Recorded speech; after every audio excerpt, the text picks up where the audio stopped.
Inkuru nziza y'urukundo icika umugani kubakundana kuba birenze igacika indirimbo ababigana bakazohora bayiririmba iteka ryose. Mwisinzi ry'abakobwa benshi bipfuza gukundwa bagatera iteka abavyeyi n'imiryango bagakobwa ivyifuzo byabo bikaberekeza gukorerwa imanza z'akataraboneka. Uwagirirwa amahirwe n'umwe wenyene yakunzwe n'umusore Emery&Daufine avuka ku musozi Bitezi komine Matana ntara ya Bururi. Nkuko mwisi y'abakundana haberayo byinshi byiganjemo kwihangana. Emery imbere y'amaso yiwe haciye abakobwa benshi b'abarundikazi kuva ibururi kuzunguruka Burundi bw'abazima. Umwigeme yabonyemo n'umwe, umwigeme umwe w'umutima ukunda, umwe yamutwaye uruhu n'uruhande, umwe amufitiye igice c'ubuzima bwiwe, umwe amufitiye urubavu rwo mu mbavu ziwe. Uwakunzwe bayubahe Daufine yaje kumusanga ku mutumba Gasanda komine Ruyigi ntara ya Ruyigi. Emery muri iyi si y'abakundana uwabonamwo n'umwe wenyene Daufine kuko abandi ntabona. Isangemo vyatangiye ari ubushuti busanzwe igenekerezo rya 12 Munyonyo mu 2019. Uwo munsi niho Emery&Daufine bamenyana bibera inshuti bisanzwe. Bukebuke ko iminsi yagiye iracaho ubucuti bwatanguye gukomera. Emery yakomeje kubakwa n'uburyo Daufine yitwara yiyumvisha kumukunda bije inama n'umutima wiwe arabimubwira. Isangemo Daufine mwako kanya ntiyabikunze, ntiyakundiye Emery ico ciyumviro cy'uko bokundana, ariko yamubwiye ko bokomeza kuba bibereye inshuti z'akadasohoka, inshuti magara nk'uko bari basanzwe bari. Ariko yamubwiye ati nivyashika urukundo rukiganzira imitima yacu tuzisangamwo nta nkeka tuzokundana. Emery ntiyacitse intege, yahisemwo kwemera iciyumviro ca Daufine cyo gukomeza kwibera abagenzi, cyo gukomeza bakibera inshuti magara nk'uko vyari bisanzwe biri. Ariko kandi Emery uko iminsi yagiye iracaho yakomeje kwibutsa Daufine kugwa mukunda ari urw'igitangaza, ari urw'akataraboneka, ari urutagereranya.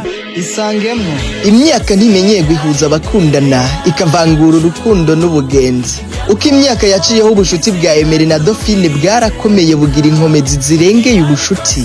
Bisanga isaha 1:53 z'ijoro. Kwiyo saha niyo minota nyene kuwa 8 Mukakaro 2023 muri telefone ya Emery hacanye umuco sonera irinjira. Emery yakiriye telefone ya Daufine mw'iryo joro, mwijwi rituja amubwira ko asigaye amukunda, amubwira ko nawe atagishoboye kwihanganira kuba hatamufise. Nta kiryoshe nko kumva telefone y'uwukunda guhamagaye nyuma y'imyaka myinshi umukunda, nawe akakubwira ngo mukomeze kwibera inshuti. Nyuma yo kwakira telefone y'uwahoze ari inshuti magara akamubwira ko nawe asigaye amukunda atagishoboye kuba hatari kumwe nawe, amubwira ko atagishoboye kugwana intambara ya wenyene yo kuba hatari kumwe no wamukunze. Emery yabuze icyo asubizamwo umutima wiwe yumva uratuje, ahitamwo kumpamagara arambwira ngo Fabien nanje ndakwibwirire, mbwirira isi n'abayituye koko sigaye nkunda Daufine byasaze, kandi ubambwirire ko niteguye kubana nawe akaramata. Fabien bicishe muri Isangemwo nawe isi yose bimenye, ubambwirire ko vuba cyane twiteguye kubagezaho inyandiko zibamenyesha ico gukora. Bantu mwifuza ko amateka y'urukundo rwanyu nivyo mwashitse ko bigera kure,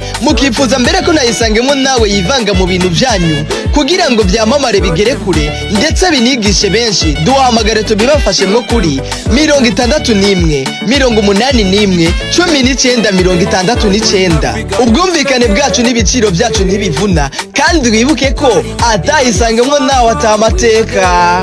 Isangemo Emery yamamagaye kuri telefone ambwira ngo numvise inkuru z'ubutwari bwawe mitamwe gufatana inzira nawe, nta mpamvu yo kwijana jenyene. Isangemo Inkuru nziza y'urukundo icika umugani kubakundana kuba birenze igacika indirimbo ababigana bakazohora bayiririmba iteka ryose. Isangemo Ndashimiye mwebwe twari kumwe muri no nkuru nziza y'amateka y'urukundo rwa Emery&Daufine. Nishimira ko nabandi biteguye gukorana natwe, murakoze cyane. Nushaka kugera kure uzujane nabandi, ariko niwashaka kunyaruka uzugende wenyene. Dufatanye urugendo tugere kure hashoboka, twoye kwijana kuko inzira y'umwe ntishika.